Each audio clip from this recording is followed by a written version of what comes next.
안녕하세요. 수학 공부의 바른 시작 21세기 파스칼 나의 하버드 수학 시간 저자 정광근입니다. 오늘은 7분이면 충분하다의 네 번째 영상으로 자연상수 2를 살펴보도록 하겠습니다. 도대체 이 2가 무엇며 왜 만들어졌는지 그리고 알면 뭘 할 수 있는지도 함께 살펴보겠습니다. 자, 시작합니다.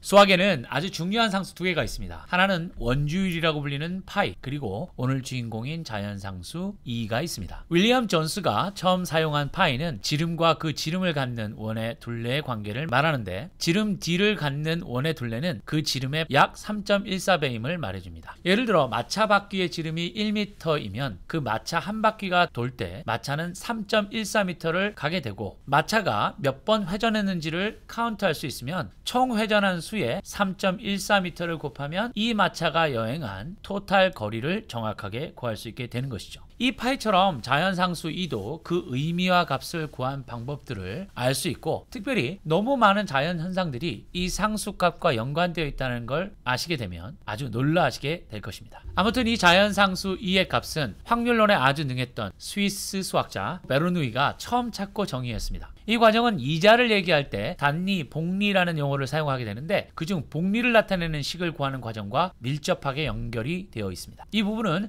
조금 뒤에 다시 자세하게 말씀드리겠습니다. 아무튼 베르누이가 찾은 이 값의 이름을 천재 수학자 레오나르트 오일러가 자연상수 2라고 불렀습니다. 지금 화면에 나와 있는 이 식이 오일러가 정리한 자연상수 2의 정확한 값입니다. 이 모양은 고등미적분에서 배우게 되는 테일러 급수와 상당히 연관이 있는데, 이 과정을 설명하려면 너무 영상이 길어지기 때문에 중고등학교 과정의 수학 내용만으로도 이해할 수 있는 베르누이가 찾은 방법을 설명해 드리겠습니다. 여기 보시면 자연상수 2에 대한 베르누이의 정의가 있는데요. 리밋 n이 무한히 갈 때 1 플러스 n분의 1의 n승이 2다. 여러분들께서 이 n의 값을 계속 키워나가시면서 계산기로 이 값을 찾아 들어가시면 이 값이 2의 값으로 수렴해 가는 걸 보실 수가 있게 됩니다. 자, 그럼 이 값을 베르누이가 어떻게 처음 찾았는지 보겠습니다. 우선 이자 중 복리를 나타내는 이 식을 먼저 설명해 보겠습니다. 단리는 처음 입금하는 돈의 일정 퍼센트를 매년 동일하게 지불하는 걸 말하고, 복리는 이자에 이자를 더하는 걸 말합니다. 만약 여러분이 100만 원을 복리로 연이율 8%인 은행에 넣어 놓으면 매년 8%의 이자를 여러분들은 받게 됩니다.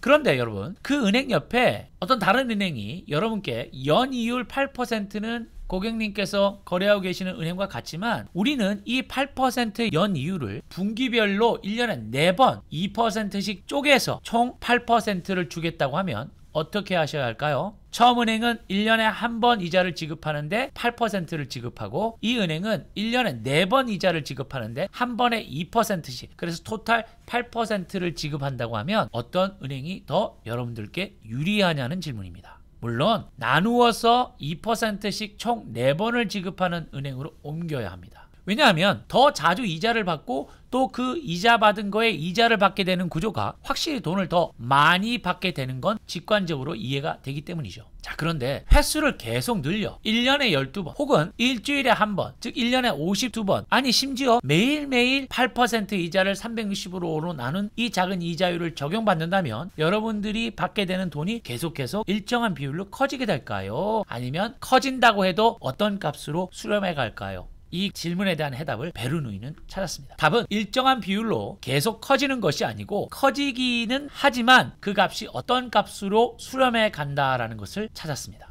베르누이는 이자를 100%로 했습니다. 그러면 이 경우 R이 1이 되겠죠? 그리고 N의 값을 계속 키워갔더니 그 값이 2.71828128인 거라는 것이죠. 이 말은 1년에 2배씩 주기로 하고, 그 2배를 아무리 작게 쪼개서 여러 번 이자를 지불한다고 해도 절대로 2.8배는 될 수가 없다는 뜻입니다. 물론 2.72배도 될 수가 없고요. 이 과정에서 찾은 값을 약 60년 후에 수없이 많은 천재 수학자들을 배출한 이 베르누이 가문이 미적분학을 발전시켰는데, 그 업적을 이어받아 연구하던 레오나르트 오일러가 조금은 다른 방법으로 이 자연상수 2를 정의하고 부르게 되었습니다. 천재는 이 오일러가 말한 이 자연상수의 정의를 훨씬 많은 곳에 응용하고 사용하고 있죠. 여러분, 시간은 우리가 편의상 초분시로 나눈 것이지 연속적으로 흘러갑니다. 100만 분의 1초, 억만 분의 1초 등 아무리 찰나의 시간을 나눈다고 해도 그 값들 사이엔 또 무수히 많은 많은 시간들이 채우고 있는 것이죠. 즉 여기서 n이 무한대로 간다는 건 그 사실을 수학적인 기호로 말하는 것이라고 보시면 됩니다. 이처럼 완전히 이어지는 연속적인 시간을 기준으로 2배씩 주기로 한 이자를 아무리 작은 값으로 나누어 무한히 자주 지급해도 그 값은 2.72배는 결코 될 수 없음을 베르누이는 찾고 증명해낸 것이죠. 이후 시간을 변수로 움직이는 모든 자연현상은 이 자연상수 2와 너무도 밀접한 관계가 있음을 알아내기 시작했는데 그 대표적인 예가 시간을 기본으로 자라나는 나무의 성장 속도, 그리고 심지어 인간의 성장 속도, 그리고 새로운 석유를 찾을 수 있는 시간, 소문이 퍼져나가는 속도 등등이 이 자연상수와 연관이 있다는 사실을 알아냈습니다. 특별히 이 관계는 더 나아가 로지스틱 개체군 성장 모델로 이어지게 됩니다. 쉽게 말하면 처음에는 아주 빠르게 증가하지만 점점 더 증가하는 속도가 줄어드는 과정을 설명하는 것입니다. 이 과정은 이에 대한 오일러의 정의와 연관이 있는데, 나무는 처음에는 아주 빠른 속도로 자라다가 이 자라는 속도가 점점 줄어드는 것을 볼 수 있습니다. 소문이 퍼져갑니다. 처음에는 소문을 아는 사람이 2사람이에요. 그러니까 정말 빠르게 2명에서 4명, 4명에서 8명, 8명에서 16명 이런 식으로 퍼져가는 것이죠. 하지만 우리 전체 학교의 학생 반 이상이 그 소문을 알아가게 되면 야, 너 그거 알아? 하고 질문했을 때